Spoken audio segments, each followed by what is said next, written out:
Hello traders, I hope आप काफी बढ़िया स्टॉक बाय कर रहे होंगे। काफी दिनों के बाद मैं अपने चैनल पे स्टॉक की वीडियो लेके आया हूँ। एक्चुअली मैं बाहर गया था, इसलिए मैं आपको अपडेट नहीं दे पा रहा था अदर स्टॉकों की। तो मैं आज आपके लिए नया स्टॉक लेके आया हूँ। इस स्टॉक का नाम है टाटा स्टील।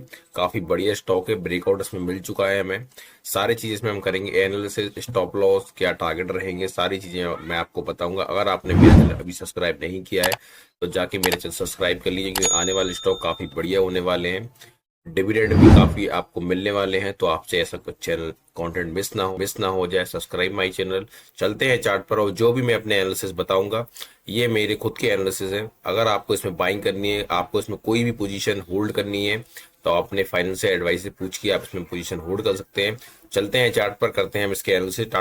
टाटा स्टील में आप देख सकते हैं मैंने वनडे का टाइम फ्रेम खोला हुआ है। वनडे के टाइम फ्रेम पे काफी ज्यादा हमें यहाँ पे कैंडल दिख रही है, तो हम थोड़ा सा टाइम फ्रेम को बढ़ाएंगे। 1 वीक का करेंगे। 1 वीक में बताता हूँ मैं क्यों कर रहा हूँ। क्योंकि यहाँ पे एक पैरेलल चैनल बनना है हमारा, जो कि आप यहाँ पर देख सकते हैं। यहाँ से जो इसका ब्रेकआउट प्रॉपर हमें यहाँ पर मिल चुका है, जो कि मैं आपको बताता हूँ। आप यहाँ देख सकते हैं, ये मैंने यहाँ पर पैरेलल चैनल बना दिया है। और अब हम थोड़ा टाइम फ्रेम को वनडे के टाइम फ्रेम पे ही लेके आएंगे।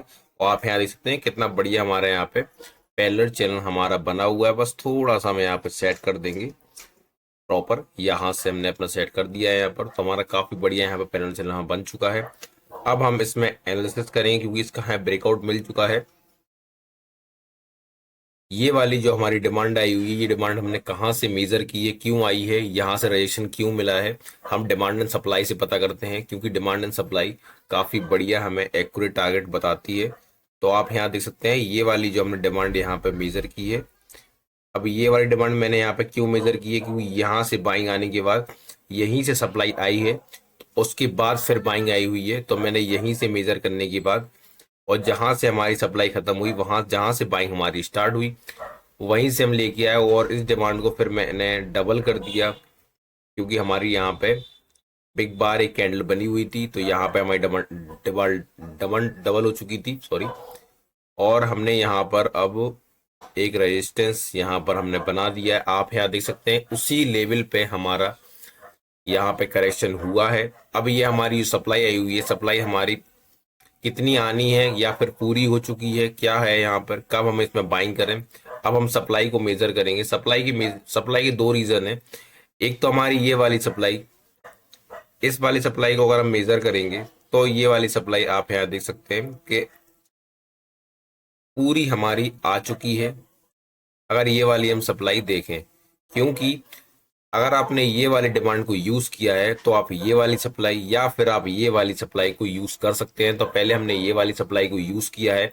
आप यहाँ देख सकते हैं कि ये वाली सप्लाई पे हमारा टाटा स्टील सस्टेन कर रहा है। अब हम इसमें बाइंग कब करें बताता हूँ मैं आपको। आप यहाँ देख सकते हैं, मैं यहाँ थोड़ा सा आपको चार्ट यहाँ पे जूम कर लेता हूँ, इससे आपको कोई दिक्कत नहीं आएगी।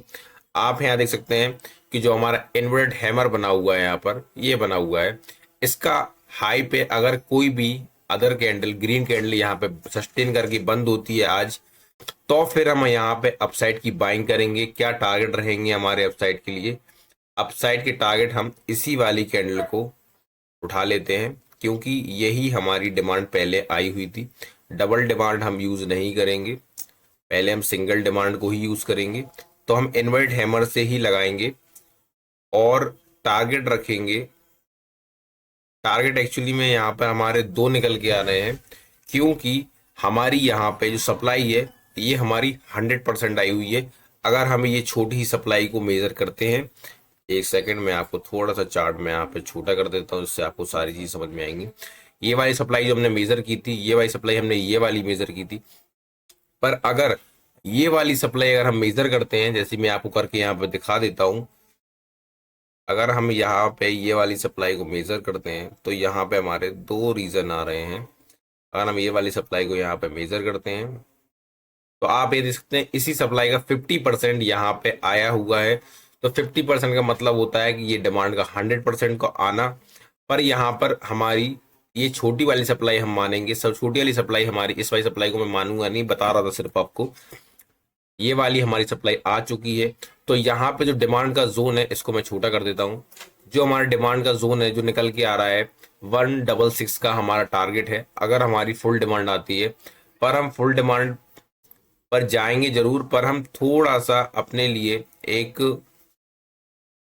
160 159 पे हम अपना फर्स्ट टारगेट रखेंगे अपसाइड का, अगर हमें यहाँ से बाइंग मिलती है। क्योंकि हमारी जब सप्लाई 100% आ चुकी है तो हो सकता है हमारी यहाँ पे डिमांड 50% आने के बाद ये सेट डिप मार सकता है। क्योंकि आप यहाँ देख सकते हैं अगर हमारा 50% यहाँ पे डिमांड कंप्लीट होती है तो यहाँ पे एक हमारा डबल टॉप हमें यहाँ पे तैयार हो जाएगा, एक हमें एम यहाँ पर तैयार हो जाएगा। तो यहाँ से हमें करेक्शन मिल सकता है। अब ये तो बता दी है मैंने डाउन साइड की, तो आप अगर यहाँ से कोई करेक्शन आपको मिलता है तो आप यहाँ पे अपने ट्रेड को एग्जिट कर देना।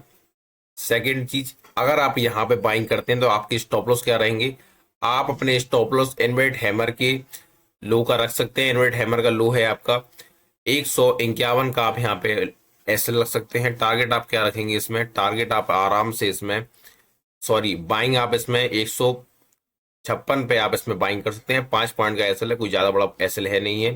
पहला टारगेट 5 पॉइंट का है तो 1:1 का टारगेट मैं आपको यहाँ पे दे रहा हूँ। सेकंड टारगेट आप देख सकते हैं 1:2 का टारगेट निकल के आ रहा है 167 का। 166 का सेकंड टारगेट मैं आपको यहाँ पर दे रहा हूँ। अगर हमारा ये सेकंड टारगेट आता है तो फिर हमें कुछ भी नहीं करना है, ये वाली जो हमारी डिमांड सप्लाई है, फिर हमें अपने एसएल को केवल और केवल ट्रेड करना है। आप यहाँ देख सकते हैं ये वाला जो हमारी सप्लाई है, ये सप्लाई फिर हम यहाँ पे मेजर करेंगे। अगर हमारी सप्लाई 50% आती है हम अपने एसएल को वहां पे ट्रेल कर देंगे और फिर हम इसी वाली डिमांड को डबल अपसाइड के लिए लगा देंगे, जैसे कि मैंने यहाँ से लगाई हुई है। तो जैसे ही हमारी सप्लाई यहाँ पे आती है, जहां पे 50% करेक्शन मिलता है सप्लाई का, वहीं से हम यही डिमांड को लगा के अपसाइड का टारगेट निकाल लेंगे। तो ये तो हुआ हमारा कि अगर हमें यहाँ पे डिमांड हमारी 100% आती है तो फिर हम अपसाइड के लिए जाएंगे। पर अगर हमारी अगर हमारी सप्लाई ये हाई ब्रेक नहीं करती है डिमांड और कंटिन्यू डाउन साइड करती है तो फिर हम इसी सप्लाई को डबल कर देंगे। और इस सप्लाई को डबल करने के बाद मैं इसको हटा देता हूं अभी, और यहाँ पे मैं फिबोनाची लगाता हूं। और आप फिबोनाची में ये फिबोनाची इसका 50% एरिया जो निकल के आ रहा है 147 का, 147 के पास अगर आती है तो 147 से अगर आपको पुल बैक मिलता है तो फिर आपका टारगेट क्या रहेगा। तो मैं ये सारी चीजें अभी आपको हटा देता हूँ, आप वीडियो रिवर्स करके ये वाला टारगेट देख सकते हैं। अब अगर यहाँ से हमें आती है तो फिर हम यहाँ पे डिमांड 100% रखेंगे, क्योंकि हमारी यहाँ पे सप्लाई आधी हो चुकी है। तो फिर हम अपना यहाँ पे टारगेट 162 का निकाल के रखेंगे।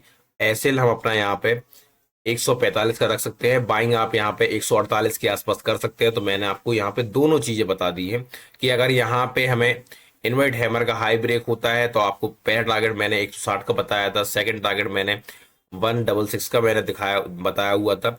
एसएल आपका 5 रुपए का था। टारगेट मैंने आपको 1:1 1:2 के दे चुका हूँ।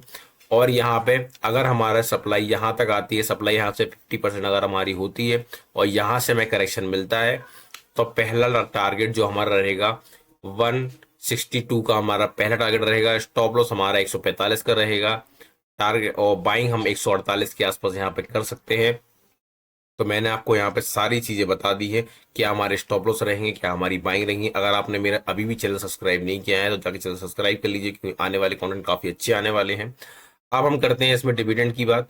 तो यहाँ पे डिविडेंड तो इसका अभी आया नहीं है, पर आप यहाँ देख सकते हैं कि यहाँ पे काफी अच्छे प्रमोटर भी काफी अच्छी यहाँ पे इन्वेस्टिंग करे हुए हैं, रिटेल भी काफी अच्छे हैं, और साथ ही साथ म्यूचुअल फंड भी 11% पे इसमें होल्डिंग किए हुए हैं। तो काफी अच्छा स्टॉक है। तो मैंने आपको सारी चीजें बता दी हैं, ये मेरे खुद के एनालिसिस हैं।